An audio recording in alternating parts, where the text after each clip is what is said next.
Hey, how's it going, everybody? My name's Jericho, and welcome to the second episode of the Angst Podcast. If this is your first time listening, this is a podcast series that I'm going to be launching kind of to rant out loud, I guess you could say. The idea behind this podcast is I'm going to be picking topics that I see in various, media sites, on the internet, ideas that I've been having discussions with my friends, I've been contemplating myself, and the idea is, I guess, that I just want to first of all, express these ideas, go through them, and I guess try to analyze them on my own.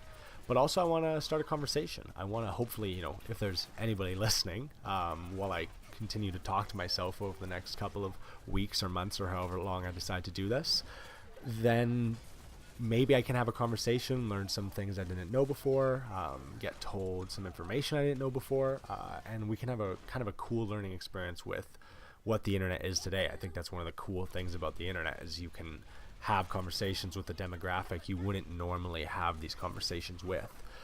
For today's episode, I'm kind of going to start off with a topic that's, I guess, near and dear to my heart, and it's the idea of nutrition in, I guess, my generation. I think I'm a millennial, or maybe a year or two off. What's that? Gen X, perhaps? I'm in 1993. So whatever that makes me, but give or take a couple of years, I think something interesting is going on with this generation's idea of what food is, or what nutrition is, or a diet is, or what they should be eating. And I think a main issue here is categorization. To use an analogy, I'm actually going to pivot over to drugs for a second. I think there's two types of people in this world. There's people that understand kind of what drugs are, and this broad category of drugs are things you can intake into your body in various ways. And I think there's people that are kind of confused about what drugs are. And these are the people that, heroin's a drug, meth's a drug, fentanyl's a drug, speed, possibly marijuana, depending on when they were born. But here's what's not a drug is the pill that their doctor prescribed that they take every Wednesday and Friday mornings, the coffee that they had today or the espresso they're going to have tonight, the alcohol that they drank on Saturday evening with their friends at dinner, those aren't drugs. And I think those are really weird people. I think they've been misinformed or are miscategorizing that entire spectrum. And I think maybe that's what's going on with my generation, or at least this millennial generation's idea of food and nutrition. I've been kind of lucky in previous years here where I've had an opportunity to surround myself with individuals that take their nutrition quite seriously. I see the dedication that goes into it, and along the way I have been able to kind of pick their brain and learn at least a little bit of an idea of what eating a healthy diet may be and consist of. And it's a lot of work. It's a shit ton of work. And that's coming from somebody that's only relatively achieved a percentage of what I should be doing, or what I've at least seen successful, healthy people do. In my generation, I think there's an issue with food being anything that you can consume. It's usually tasty, maybe not always. It won't kill you. In fact, it shouldn't even make you sick. And in hopes it should help your body out or be pleasant in some way, but not necessarily. It could be piss poor bad for your body, but as long as it's good for your mind, and it's good for, it's got a great flavor profile and it brings you a certain emotion of happiness when you indulge in it, then that's great. That's food as well. And I think that's all well and good. That makes sense. Of course, those things are food. I'm not going to say that eating a chocolate cake is not food. But for the most part, it's not the food you should be eating. I don't think that's a surprise to anybody. I think we all understand that.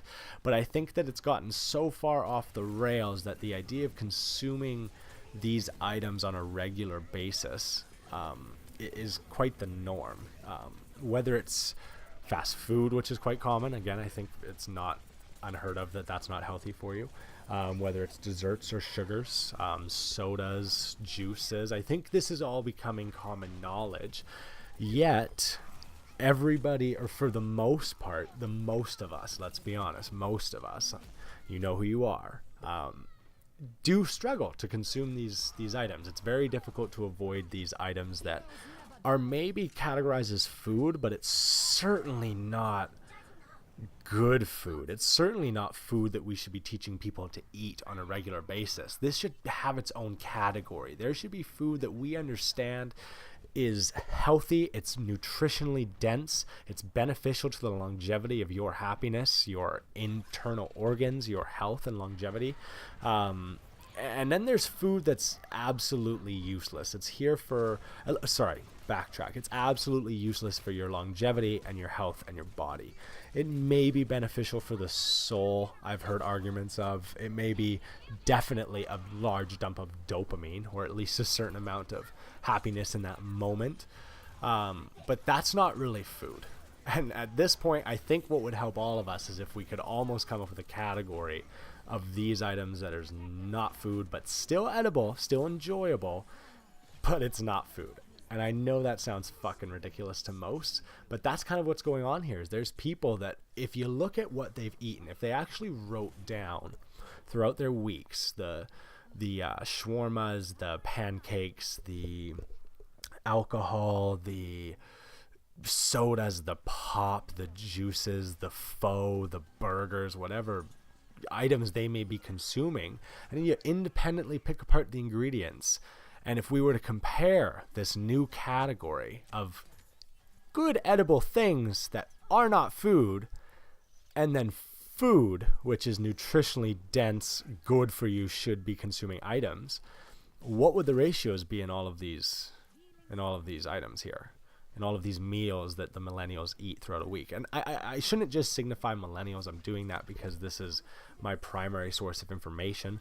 This is the most people I see eating a certain way throughout my life. And I mean no offense to any people that I see on an off and on basis. And I see your eating habits. I mean no offense to you, because I'm not perfect either. I think this is the issue here. I'm kind of contemplating this because I struggle with it. I think a lot of people do. The biggest thing about this drug issue is people that look at drugs as being those heroines, those methamphetamines, the hardcore addictive drugs. Those guys completely overlook sugar. And I think that sugar is the most addictive, and in the long term of your life, maybe the most damaging drug that we are all, or most of us, are addicted to. And I think that's something that my generation is, we understand, but how many of us are going to change? And if you don't change, I mean, do you really understand? Because you only get one body and you only get one life. And the more that we don't understand, you're not doing yourself any favors, right? And we all understand that, true and simple. So why are we still doing it? Well, it's because we're fucking addicted to this sugar thing. And we're so goddamn addicted that people overlook it. It's totally overlooked, or at least it has been. One of the issues, and it's not even 100% your fault, is because there's people that pay a lot of money and spend a lot of time to lobby to make sure that you don't find that information out, or at least the numbers aren't as significant. A pretty prime example of this is nutritional facts labelings. I live in Canada. There's a nutritional label requirement here. Obviously in most countries, it needs to have, at least where I live, calories, certain vitamins. It has potassium, protein, I think. There's fats on there and carbs, sodium. I might be forgetting a couple, but okay, couple basic things to get you through your day. What are you eating? What are you consuming? And if you buy a bottle of water, you basically get a big label that takes up a bunch of plastic, and it all says 0. Except for, I don't know, maybe there's one thing that's a number, but it's all 0 because it's fucking water. Then you can turn over to the other side of our society where we look at alcohol. Big business, tons of money, little bit of lobbying.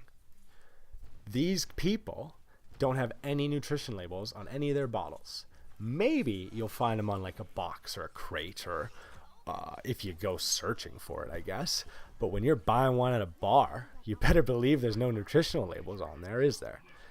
Now, why is that? The water companies have to put their labels on, but beer companies seem perfectly okay to not have to tell you. And there's a big problem here because beer is mostly sugar in a direct comparison here. Alcohol, it's a fermented substance. It converts into glycogen in the body. It's a fermented sugar. It's not good. Yet they get away with having to put no labels of their amount of sugar per drink. So we all get sucked into that lifestyle, because guess what? A lot of people that surround you are trying to trick you. They're trying to get you to consume these substances that we all know it's not food. It's the same reason these cereal companies all talk about healthy ways to start your day. Nutella thinks that it's a great way to start the day. A bunch of sugar spread on bread, which converts to sugar. It's hilarious. It's hilarious. And how many years, how many generations were preaching a well-balanced diet consisting of a bowl of cereal and a piece of toast with your double fucking coffee in the morning? It's hilarious. So what's occurred here is not necessarily everybody's fault. I don't want to point fingers at everybody and say, oh, well, you're not paying attention, you don't understand, you don't care, you're weak, whatever. That's why I mean no offense. It's a huge fucking issue, people. We've all been hooped, and it's taken a really long time for us to figure it out. And now that we're figuring it out, it might be too late. We're mostly addicted to it. Food is everywhere being, the amount of times I look at a product and there's sugar added for no reason, or there's salt added for no, I get it, it's flavor, I get it, it's to sell the product. But when we're talking about an entire culture that's supposed to be trying to gain prosperity, or at least should be somewhat paying attention to the health of our citizens, or at least the citizens of our tomorrow, our children, it's an overlooked issue, and it's a kind of a big problem. And so when I look at my generation who eats this food on a regular basis that isn't them cooking, it's not really us cooking anymore. Either, your mother cooked, maybe your dad cooked, maybe your parents didn't cook. And then at that point, you probably never had an opportunity to learn, unless you got really into, you watched a lot of Food Channel, the Food Network, you really like Gordon Ramsay, maybe, I don't know, something caught your attention otherwise. But if your parents don't cook, if your parents are 200, your mom's, let's say, plus 200, your dad's got a little, your dad's diabetic and he's a little bit larger as well. They don't eat the healthiest. They eat a lot of processed foods, packaged foods. Where was your chance to learn? Who taught you how to cook? Who taught you nutrition? And since you were brought up in a household, from day one, you were fed these items. When did you have a chance not to be addicted? You were addicted when you were a kid. In fact, you loved sugar when you were a kid. It was the greatest thing in the world. It's because you're getting high.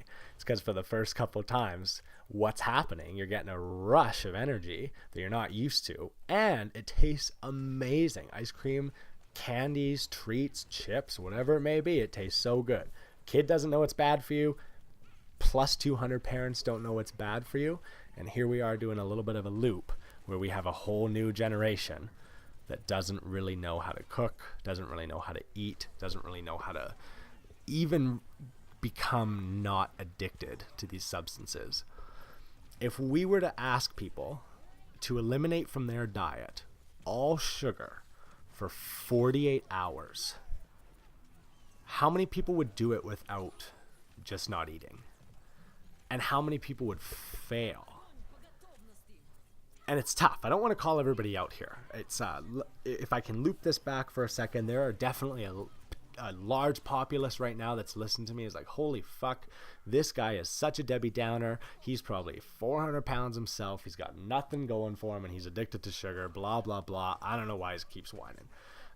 I can promise you it's not the case. I'm not that overweight. I try to work out at least a little bit, take care of my body a little bit. I guarantee I'm not some guy that is very, very hypocritical, but I will admit that I do slip up often. I think on a regular basis, on a week-to-week basis, I feel the temptations that everybody else feels, or at least I'm hoping a lot of people feel. If you are one of those individuals that are capable of eating correctly, you do stay away with sugars, you don't find yourself addicted to these substances, I think you can appreciate the effort that it's taken for you to get to that point. And now that you're maintaining it, that's good. You have a momentum in this direction, and momentum's powerful. It keeps you going. But if that's not the case, you can understand how easy it is to have these slip-ups. Anyways, guys, that was a rant for the day. I just wanted to go over a couple of things that I've been thinking about a lot lately. For anybody that's, interested in these topics, I'm going to be going over this a lot. I'm kind of interested in nutrition. I don't have a great background in it, so the scientific terms might not always be there, but hey, maybe that's a little easier for us to talk about and understand than on a just layman's terms basis. And thanks for tuning in, guys. I hope you enjoyed the episode, and we'll see you next time.